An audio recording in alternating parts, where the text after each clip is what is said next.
এখন আপনারা যদি এখানে পেট্রোল পাম্প রাখেন, আপনারা কিভাবে এটা মেনটেন করবেন এবং আপনাদের কাগজপত্র সিডিএর অনুমোদন আছে কিনা এগুলো লইয়া আমাদের অথরাইজ অনুমোদন থাকলেও এখানে কিছু আর আপনার কয়টা ডিসপেন্সার থাকবে সেটা উল্লেখ থাকে। ডিসপেন্সার থেকে রাস্তার দূরত্ব 10 মিটার মিনিমাম রাখতে হয়। এগুলা আছে কিনা সব ড্রয়িং নিয়ে আরেকটা বিষয় স্যার, ওই যে আমরা বলছি মেট্রোপলিটন বলছি একটা বিল্ডার কোথায় থাকবে স্যার, ওদের মানে কয়টা বাচ্চা কাছে লাগে থাকবে, কয়টা পার্কিং খালি আছে সেই লাগে থাকবে। গাড়ি চলে গেলে ওইটা খালি হয়ে যাবে।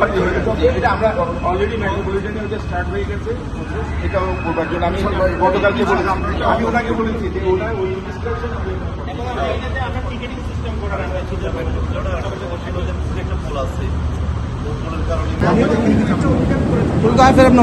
ঢুকিয়ে না আর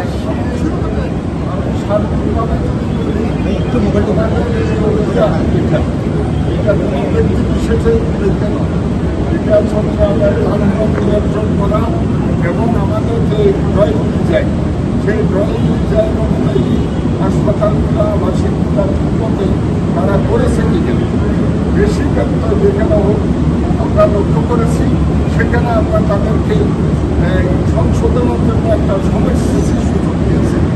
আজকে সেই চলমান প্রক্রিয়াতে আমরা পার্কিং হসপিটালে এসেছি, যেখানে আমরা গ্রাউন্ড এবং হাসপাতাল যে দুর্গাতে তাদের পার্কিংয়ের ব্যবস্থা আছে, যদিও সেখানে কিছু তাদের নিজস্ব ইকুইপমেন্ট আছে সেগুলো আমরা তাদেরকে সরে নেওয়ার জন্য বলেছি। তারা বলেছে ফার্স্ট ফ্লোরে তাদের ডাক্তারদের গাড়ি পার্কিংয়ের ব্যবস্থা থাকবে, আর যেটা গ্রাউন্ড ফ্লোর পুরাটা পেশেন্টের গাড়ির জন্য থাকবে।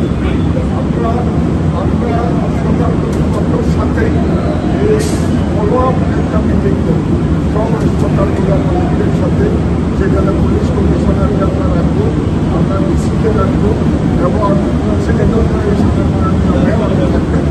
এবং মেডিকেল হেলথ। যদি আমাদের এই সিদ্ধান্তগুলো যে প্রতিষ্ঠান না মানে তাদের বিরুদ্ধে কিন্তু আমরা প্রচলিত আইন এই ব্যবস্থা গ্রহণ করব। ভারতীয় কর্তৃপক্ষ আমাদেরকে আশ্বস্ত করেছে এখন থেকে গতকালকে পর্যন্ত দেওয়া হয়েছে, এখন থেকে আরও চেষ্টা করবে যাতে করে যানজটটা না হয়। সেটার ব্যাপারে তারা তাদের যে কার্যক্রমটা সেগুলো তারা নিয়ন্ত্রণ করবে। পাশাপাশি তারা একটা অভিযোগ করেছে যে সরকারের সিএমপি স্টেশন সেটার কারণে এখানে গাড়ির একটা দরকার থাকে। আমরা তাদের বিষয়টাও দেখব, তাদেরকে নির্দেশনা দিতে কিন্তু সাধারণ মানুষ যাতে ভোগান্তিতে না পড়ে, মাননীয় প্রধানমন্ত্রী জনাব তারেক রহমান ওনার যে নির্দেশ কোনো অবস্থায় যানজট এভাবে চলতে পারে না। ওনারও এই শহরে বসবাস করে, শহরটাকে আমরা বসবাস উপলব্ধি করার স্থায়ী ব্যবস্থা আমরা হাতে নিয়েছি। এখন থেকে আমরা মানবী হাসপাতালগুলো এই শহরের ভিতরে না করে বাইরে করার জন্য আমরা অনুরোধ করব।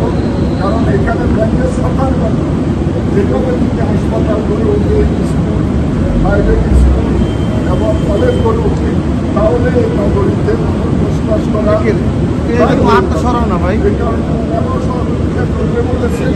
আমরাও ওনাদেরকে আমাদের সহযোগিতা করবেন যাতে করে একটা সুন্দর একটা চমৎকার নাগরিক আমরা যাতে করতে পারি, একটা সবুজ নাগরিক। আজকে কিন্তু আপনারা দেখেছেন ওনাদের আগমনের কথা শুনে ওনারা আজকে যেভাবে সাজিয়েছে, যেভাবে যদি ওনাদের কার্যক্রম চলে তাহলে আমার মনে হয় এই এলাকায় কিছুটা আমরা নিয়ন্ত্রণ করতে পারি।